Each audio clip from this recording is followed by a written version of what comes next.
Good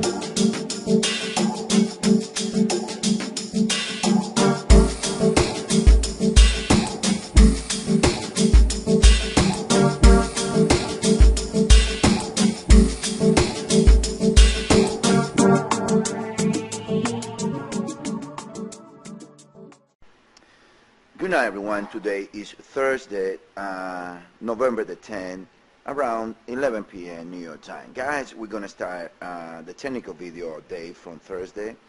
And we want to start the video with a message to all you guys. The market is kind of weird today, since the bounce yesterday. What I mean with that is that this market can go both ways, and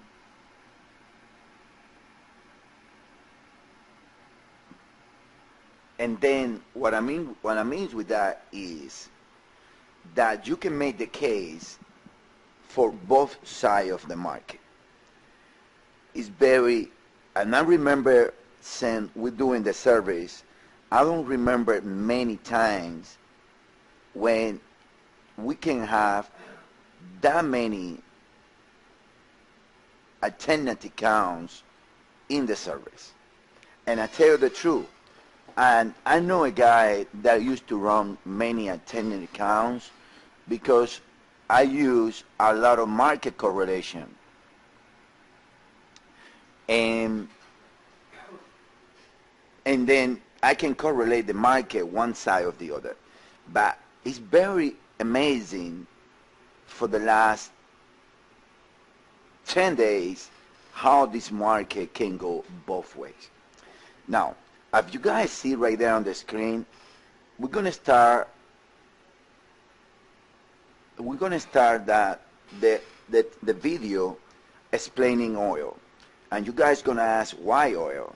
And I tell you the truth, if you do an overlay of all the risk assets of this market, oil is the only one of those assets that have not followed the risk of trade that have taken place since October the 30th.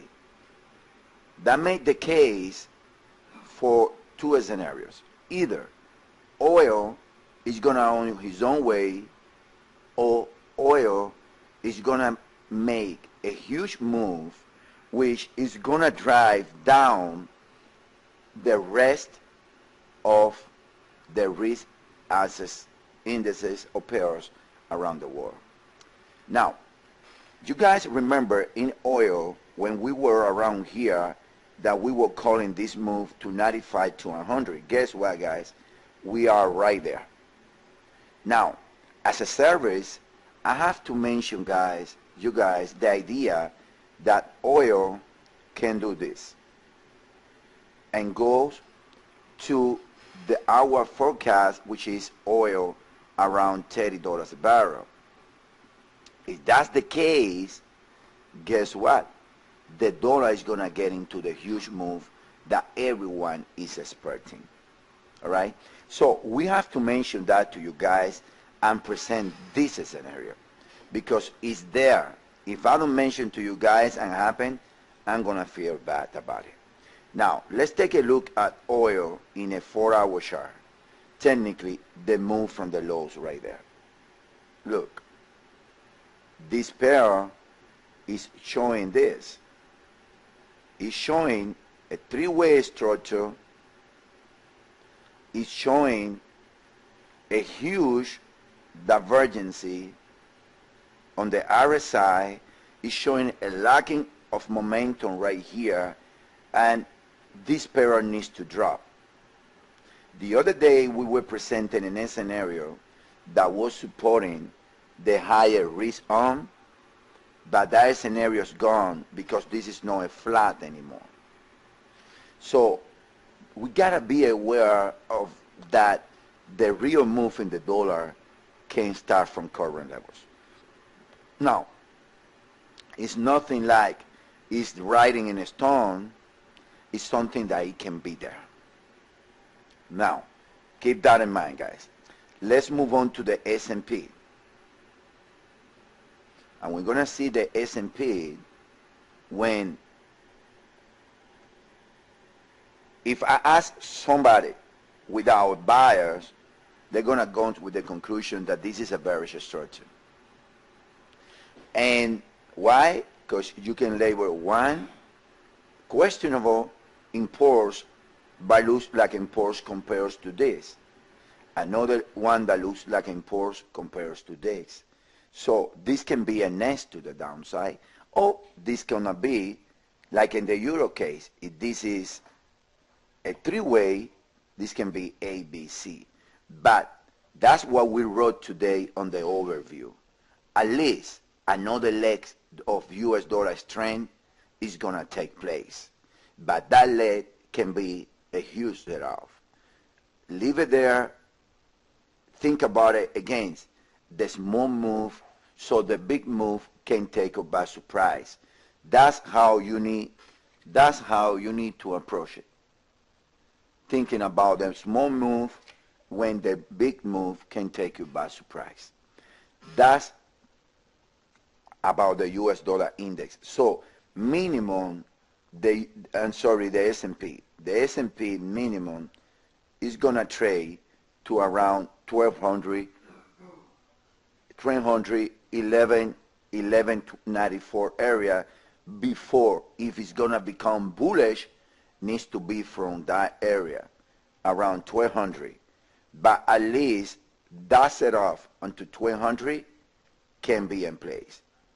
Now, you cannot deny in the S&P the idea that this can be wave 2, like you cannot deny in any US dollar pair that we are doing a three-way from the lows, all right?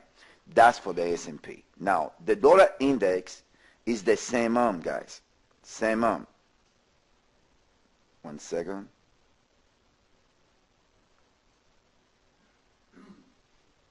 It's the same scenario as yesterday. We wrote on the overview yesterday that we saw 5 ways here, and the decline is going to prove to be corrective of impulse. So far, we see a decline with a triangle in the middle looking very, very corrective. So that's the case.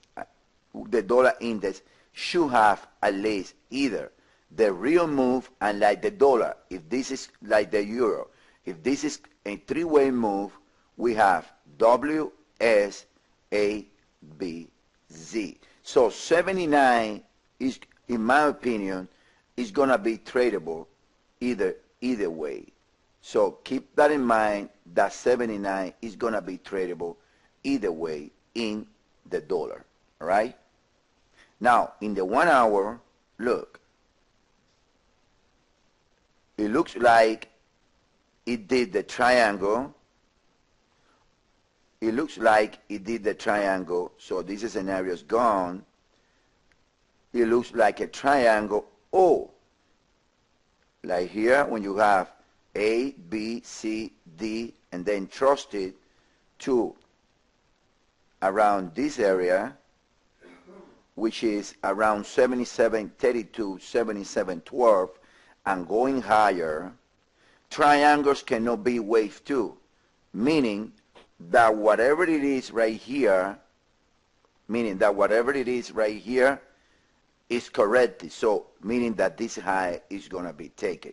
Again, think about it. Higher, and again, the same scenario. After the new high, look the pullback. Pullback corrected, you buy the dollar. Pullback impulse of 5 ways to the downside, then you sell the dollar. Remember, it's a toss.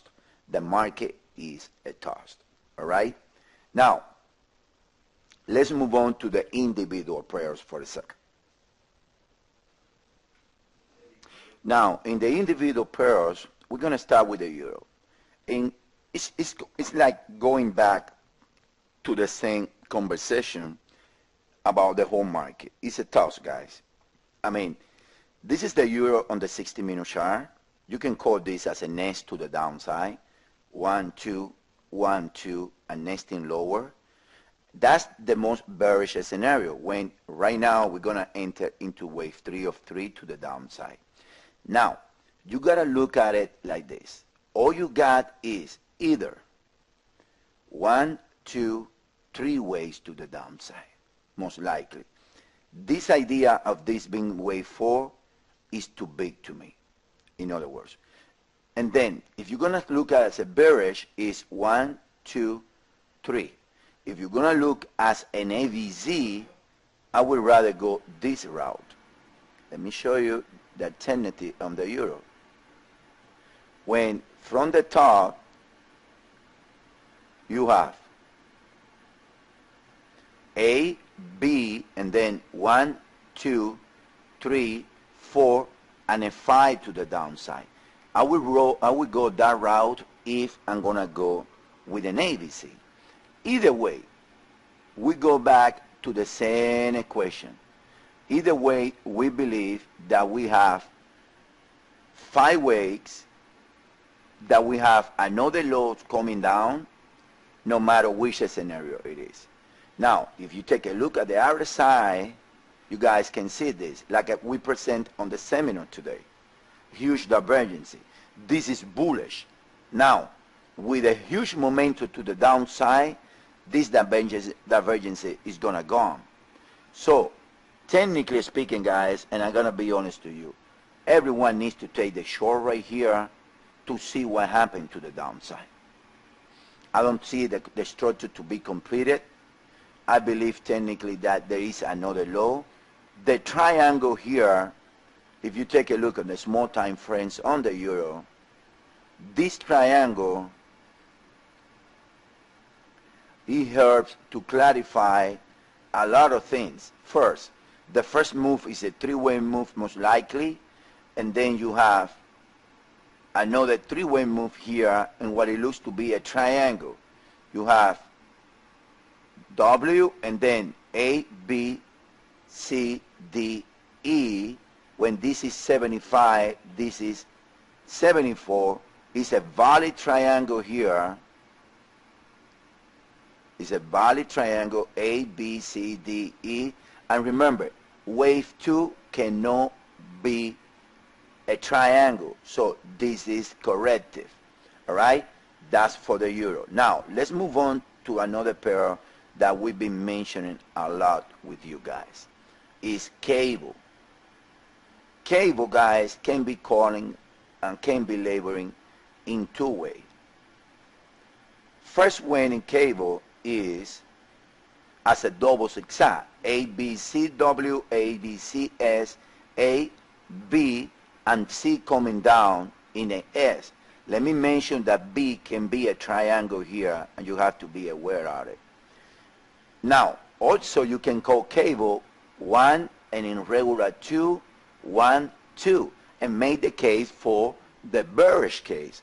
Like I say, it's a toss. It can go anyway. Now, in my mind, and you have to believe me in this, is oil. And that bullish bearish divergence that we have in oil can be the sign that the dollar, it can make the move. So please, take the long on the dollar and see what happens. That's my message, guys, for tonight. Thank you.